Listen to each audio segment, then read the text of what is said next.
আসসালামু আলাইকুম। আপনারা সবাই কেমন আছেন? আশা করি সবাই ভালো আছেন। আমিও ভালো আছি। তো আমার ইউটিউব চ্যানেলে আপনাদের স্বাগতম। আপনাদের জন্য নিয়ে এসেছি আমি নতুন একটি রেসিপিটির নাম হলো গুলগুল্লা। তো দেখেন আমি কীরকম মজাদার গরম গরম গুলগুলা আপনাদের সামনে নিয়ে এসেছি। তো কীরকম তাই সেই গুলগুল্লা আপনাদের ভেঙেও আমি দেখাচ্ছি কেমন মচমচে হয়েছে। তো দেখেন গুলগুল্লা আমি কিভাবে বানাই একটি মাত্র ডিম দিয়ে। তো আপনাদের কাছে তাই আজকে দেখাতে নিয়ে এসেছি। তো এখানে আমি একটি ডিম ফাটিয়ে নিলাম।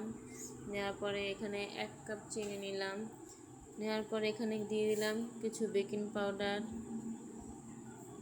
দিয়ে দিলাম কিছু লবণ।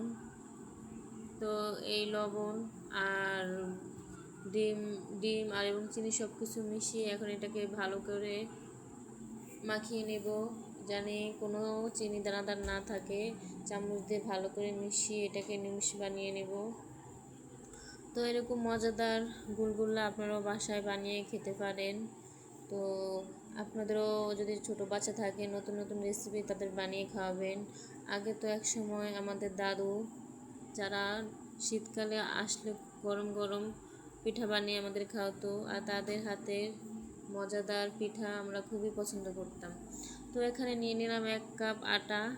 তো দেখেন আমি আটাটাও এখন ডিমের সাথে ভালো করে মাখিয়ে নেব। এমনভাবে মাখাবো জানি পিঠাটা বানালে পিঠাটা খুবই সুন্দর দেখায়, পারফেক্ট একদম জানি পারফেক্ট হয়, কোনো রকম জানি সুন্দর বা অসুন্দর কোনো কিছুটা যদি না থাকে। তো দেখেন এটাকে আমি ভালো করে এখন চামচ দিয়ে গুলিয়ে নিলাম। তো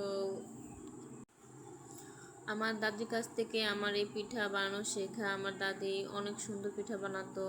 সে সকাল হলে ভাপা পিঠা, তারপরে তেলের পিঠা, আরও বড়া পিঠা, আরও অনেক রকম মজাদার পিঠা বানাতো। তো তার কাছ থেকে শেখা। আর আমার দাদি পিঠা বানাতো আমাদের জন্য। আর তার কাছ থেকে শিখতে শিখতে এখন আমি নিজেও ঘরে বসে পিঠা বানাইতে পারি। তো এগুলো সব কিছু আমার ঘরের রেসিপি। তো ঘরোয়াভাবে পিঠা বানানো দেখেন কতটা ভালো হয়। তো দেখেন আমার ময়দার বানানোটা কীরকম নিমিষ হয়েছে, একদম চামচ দিয়ে দেখাচ্ছি কীরকম সুন্দর হয়েছে। কোনো রকম ঝামেলা ছাড়া এই পিঠা ঘরে আপনি সবসময় বানাতে পারেন। আমার দাদা বলে যে রাঁধে সে চুলো বাঁধে। তো আমার দাদির প্রশংসা আমার দাদা সবসময় করতো, কারণ তার রাতেরও রান্না বান্না খুব মজা, পিঠা বানায় সেও তা অনেক মজা, তার দাদির থেকে তা শিখে নিয়েছি। তো দেখেন আমি এখানে নিয়ে নিলাম একটি কড়াইয়ের মধ্যে কিছু পরিমাণ তেল আগেই গরম করে রেখেছিলাম। তো সে তেলটা গরম হয়ে গিয়েছে, দিয়ে দিলাম সেই গুলগুলার রেসিপি। তো দেখেন এখানে আমি গুলগুলার মাখানো আটাটা দিয়ে দিচ্ছি। তো এটা আস্তে আস্তে কীরকম ফুটতেছে।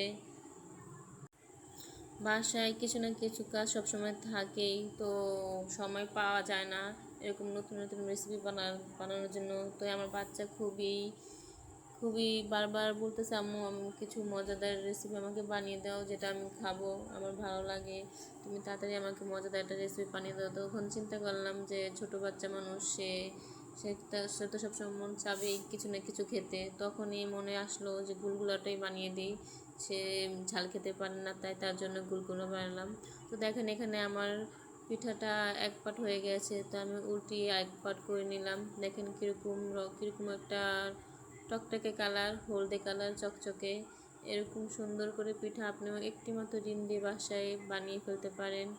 যদি আমার রেসিপিটি আপনাদের ভালো লাগে শেয়ার করবেন, কমেন্ট করবেন এবং আমাদের পাশে সবসময় থাকবেন, সাপোর্ট করবেন।